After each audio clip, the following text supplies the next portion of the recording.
ایک عورت تھی جو حسن و جمال میں اپنی مثال آپ تھی، اور وہ بدکار تھی۔ گھر کا دروازہ کھلا رکھتی تھی اور بن سنور کر چارپائی کے اوپر بیٹھ جاتی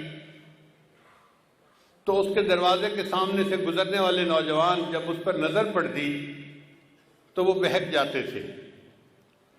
وہ ان سے کچھ رقم لیتی تھی اور ان کو گناہ کا موقع دے دیتی تھی۔ ایک مرتبہ ایک نوجوان بڑا نیک تھا، وہ ادھر سے گزرا، قدرتاً اس کی بھی نظر اس طرف اٹھ گئی تو اس نے دیکھا کہ اتنی خوبصورت عورت، اس کو بھی شیطان نے بہکایا۔ تو اس نے اس گھر کے جو کام کرنے والی تھی اس سے پوچھا کہ تیری مالکہ مرد کو قریب کیسے آنے دیتی ہے؟ اس نے کہا جناب 1000 دینار لیتی ہے اور پھر اس کو اپنے ساتھ وقت گزارنے کا موقع دیتی ہے۔ اب یہ نوجوان واپس تو گھر آ گیا، مگر سوچتا رہا کہ میں 1000 دینار اکٹھا کروں پھر مجھے اس عورت کے ساتھ وقت گزارنے کا موقع مل جائے۔ اس نے محنت کی، مزدوری کی، 1000 دینار اس نے جمع کر لیے۔ ایک دن یہ اس عورت کے پاس گیا اور 1000 دینار اس نے دے دیے۔ عورت نے کہا کہ ٹھیک ہے، اب تم آؤ اور میرے ساتھ چارپائی پہ بیٹھ سکتے ہو۔ یہ جب اس کے ساتھ چارپائی پر بیٹھا نا تو اس کے دل پہ اللہ کا خوف غالب آ گیا کہ اب تک میں نے جو عبادت کی ہے کہیں اللہ تعالیٰ اس عبادت کو ٹھکرا نہ دے کہ تو بالآخر گناہ کے ارتکاب کر بیٹھا۔ اب عورت انتظار میں تھی کہ میں نے جب اسے بلا لیا ہے تو یہ اب اپنی خواہش پوری کرے گا، مگر وہ بندہ تو بہت ہی خاموش چپ بت بن کے بیٹھا ہوا ہے۔ تو عورت نے اس سے پوچھا کہ بھائی میں نے تو تمہیں یہاں نہیں بلایا، تم خود آئے ہو۔ اس نے کہا ہاں میں اپنے نفس کی خواہش کی وجہ سے آ تو گیا تھا، لیکن جب میں یہاں چارپائی پر آ کر بیٹھا ہوں نا تو میرے اوپر اللہ کا خوف غالب آ گیا اور میں نے ارادہ ترک کر دیا، میں تیرے ساتھ گناہ نہیں کروں گا، اور جو 1000 دینار میں نے دیے ہیں وہ بھی تیرے ہی، میں تجھ سے واپس نہیں لیتا اور میں اپنے گھر جا رہا ہوں۔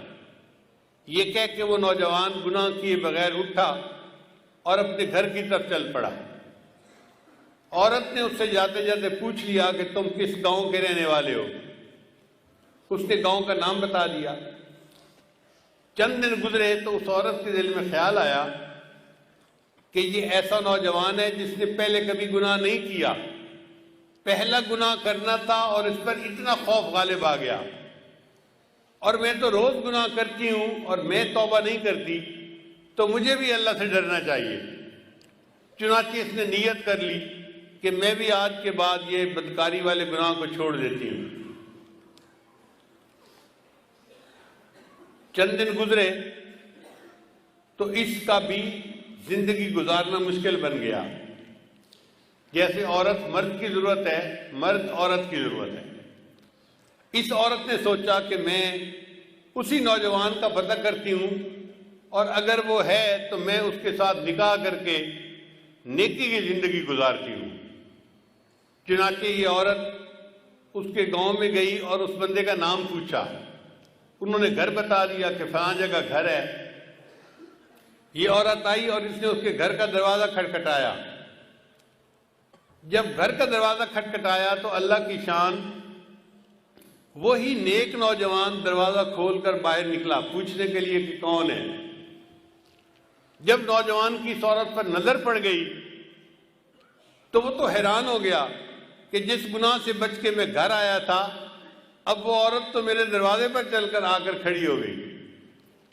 تو اس نے ایک زور کی آہ بھری اور وہ گرا اور فوت ہو گیا۔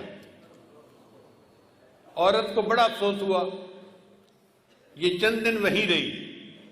پھر اس نے لوگوں کو بتایا تھا کہ میں تو بھئی اس کے ساتھ نکاح کے ارادے سے آئی تھی، اور میں نیکی کی زندگی گزارنا چاہتی تھی۔ گھر والوں کو اس عورت سے ہمدردی ہوئی تو انہوں نے عورت کو کہا کہ وہ بندہ تو فوت ہو گیا مگر اس کا ایک اور بھائی ہے، ابھی شادی شدہ نہیں ہے، وہ شادی کرنا چاہتا ہے، اگر تم چاہو تو ہم اس کے بھائی سے تمہارا نکاح کر دیتے ہیں۔ تو وہ عورت کہنے لگی بہت اچھا۔ چنانچہ اس عورت کا اس کے بھائی سے نکاح ہو گیا۔ کتابوں میں لکھا ہے اللہ نے اس عورت کی توبہ کو ایسے قبول کیا کہ اس کو اللہ نے 7 بیٹے دیے اور سب بیٹے اپنے اپنے وقت کے اولیاء بنے۔ بد کردار عورت تھی، سچی توبہ کر کے 7 اولیاء کی ماں بنی، قیامت کے دن اللہ کے سامنے سرخرو ہوگی۔